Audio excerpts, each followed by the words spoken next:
Hi, Dr. Bo here again. And I feel like I should be a little ventriloquist, Hi, how you doing? This is my little ventriloquist dummy. We should give him a name, a Bonesy or something, I don't know. Anyway, I wanted to go over, I was thinking today about how unique my head slide posture is. And I can feel it's just hard to go that way to my right side. And most people, I'd say every day when we see patients, every one of them, I hardly ever have a patient with their head over to the left. And I go, why me?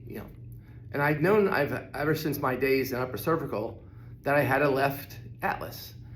And that's why I was adjusted back I told you how upper cervical people do very specific x-ray, and they come up with a listing that you're assigned for your entire life because it doesn't change. And that's true, because I told you how the condyles are shaped in sort of a holding pattern for the skull.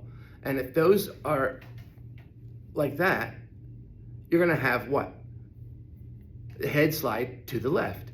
If the condyles were hardened like this when you were a child, falling off the swing, and then you went through puberty, when the bone starts to harden all the way up to 25 years of age, and if the condyles were shaped like that, you'd have a right head slip. And you're never gonna be able to go uphill and move your head. It's always gonna wanna slide back down that flat side, but that's okay. That's what you receive an exercise for, a correcting exercise, and why the chiropractor always adjusts you on that same side.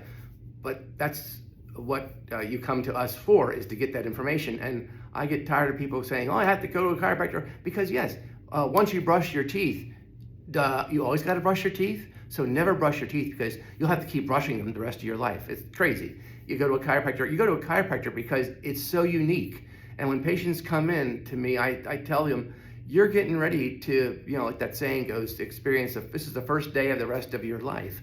And it's unique. You're gonna learn things that are so foreign, and that's why it takes 2 or 3 weeks to get the patient to learn the basics of chiropractic. And we try to teach that as quickly as we can. If you don't, sometimes they don't get the idea and they can leave before they get the correction done. But anyway, you'll see my head is over to the left, and I'm never gonna be able to fix that. It was 8th grade. The guy came over to me, and I think I told you the story. He grabbed Sam Nitzberg's algebra book, and I sort of pulled it back away from him, and he came up and I don't know his whole hand, but he came up and he hit me right there. And of course he moved my head, and that's everything an adjustment is. It's an impact and an alignment all in one that changes the cerebellum. And of course that's the way, I didn't have a chiropractor, that's the way my head stayed. And I didn't know any better, and years later my spine starts to fail in different places, the low back. Even the low back had become a problem with that head. Now the low back has to, I told you, it takes the sacroiliac joint and it shortens that right leg, and that's how we shorten the right leg. So if my head goes that way from the injury, and then so I can correct it by this automatic leveling suspension. Think of the automatic leveling suspension in a Cadillac or whatever. It automatically shortens that right leg and brings you back over to level. And that goes back to my videos of the second story on UTC Mall, looking down at everybody walking. The heads are all walking down the mall level, and the feet are turned and the pelvis is turned. But the idea is to get that head back to the center. This is where you live. You don't live in your back, you don't live. So the back starts to hurt up here, the neck starts to hurt up here. It's compensating for that head, trying to bring it back to zero, right? You want that head in the center, and that's what your body will do. It will even flare, it'll turn the feet out. If you have a problem like that, the body will turn like that. And you'll walk down the mall, you can see people from above. You get on the second story of your mall and look down at people, and you'll see them turning the whole body to correct, but the heads are all going down the mall level and straight.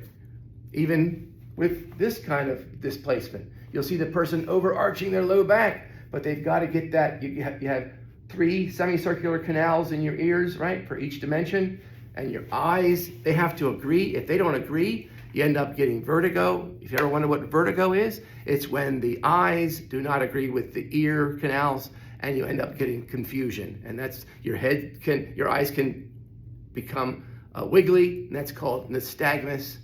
Okay, it's not a stroke, it's the eyes wiggling because you're balancing yourself. and there's all kind of reflexes and so forth in your neck. So sometimes the eyes start to wiggle and whatever, you get dizzy, you get up too fast. That's all part of the leveling process of the head and the eyes.